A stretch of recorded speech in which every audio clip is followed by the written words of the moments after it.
In the 1997 NBA Finals, Michael Jordan was visibly ill, dehydrated, exhausted, barely standing between timeouts. He still put up 38 points and dragged his team to a 2-point win.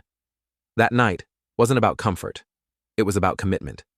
You don't need a stadium to do the same. Your version might be making the call you're avoiding, finishing the workout at 70% energy, or keeping a promise to yourself on a bad day. When life tilts, it doesn't send a calendar invite. One week, everything clicks. The next, your plans, energy, or bank account get flipped like a coin. You don't always control the plot, but you always control your part in the scene. Your brain has a built-in bias toward what's wrong. It's a survival feature, not a character flaw. Left alone, attention drifts to risks, slights, and worst-case stories. That's why fear and criticism echo longer than praise. Knowing this matters, because it means you're not negative, you're untrained. And training is possible, so be the gatekeeper of your attention. Curate what gets in. If your day begins with an IV drip of breaking outrage and doom scrolling, your nervous system will live in defense mode. Set boundaries with media, schedule your news in a small window, and skip the algorithmic spiral. Studies link heavy, negative news exposure with stress, anxiety, and a sense that the world is collapsing. You can stay informed without being consumed. Next, talk to yourself like someone you're responsible for. Not with cheesy slogans. Use tactical self-talk. Short, specific cues you repeat under pressure. Athletes do it because it works. Meta-analyses show self-talk can improve learning and performance when it's intentional and trained. Try commands like eyes up, one more rep, or steady pace tied to the action in front of you. Underneath those cues sits a deeper belief. You can get better. That's a growth mindset, treating setbacks as information, not identity. People who adopt it persist longer, learn faster, and bounce back stronger because they see effort as a path to skill. You don't have to be born with it, you practice it in the moment you want to quit. And yes, your brain can change. Adult neuroplasticity is real. New skills, focused practice, quality sleep, movement, and social connection rewire circuits over time. It's not magic. It's biology with a patience requirement.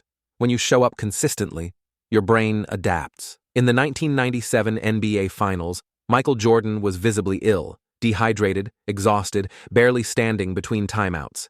He still put up 38 points and dragged his team to a 2-point win.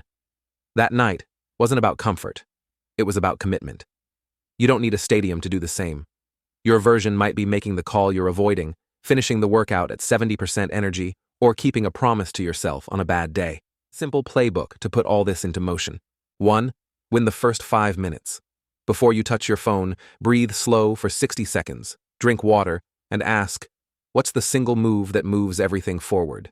Do that first. You're programming your nervous system to lead, not react. 2. Run a mind fence. Give your attention 3 lanes: what you'll consume, when you'll consume it, and what's off limits today. Protect focus like a scarce fuel, because it is. 3. Use micro-promises. Big goals collapse without small proof. Set tiny, non-negotiable reps. 10 minutes of deep work, 2 pages read, 1 outreach message. Stack wins. Identity follows action. 4. Reframe the dip. When you fail, and you will, ask 2 questions. What is this teaching me? And what's the next controllable step? That's growth mindset in the wild, not on a poster. 5. Convert pain into power. If something hurt you, make it pay rent. Turn it into a lesson, a standard, or a story that helps someone else. That's how you recycle struggle instead of reliving it. And 6. Move your body, protect your sleep, and connect with people who lift your average.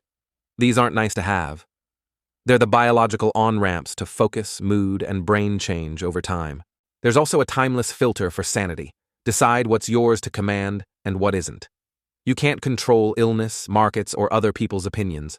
You can control your choices, your standards, your effort, and the story you tell yourself about what happens. Put your energy where it compounds. That's straight out of the Stoic playbook and still undefeated. You don't need perfect conditions. Weeds grow on neglect. Gardens grow on intention. Most people live at the bottom because the bottom is crowded and requires no effort. Choose the climb. Choose the work. Choose the attitude that serves the mission even when no one's watching. Maybe today isn't your day. Fine. Make it your representative. Do it tired. Do it unsure. Do it anyway. Because the moment you keep a promise to yourself when it would have been easier not to, that's when the future starts to trust you with bigger things. You are not waiting for an advantage. You are the advantage. Now go build the kind of day that becomes a life. Thanks for watching. Subscribe to Alpha Reveals.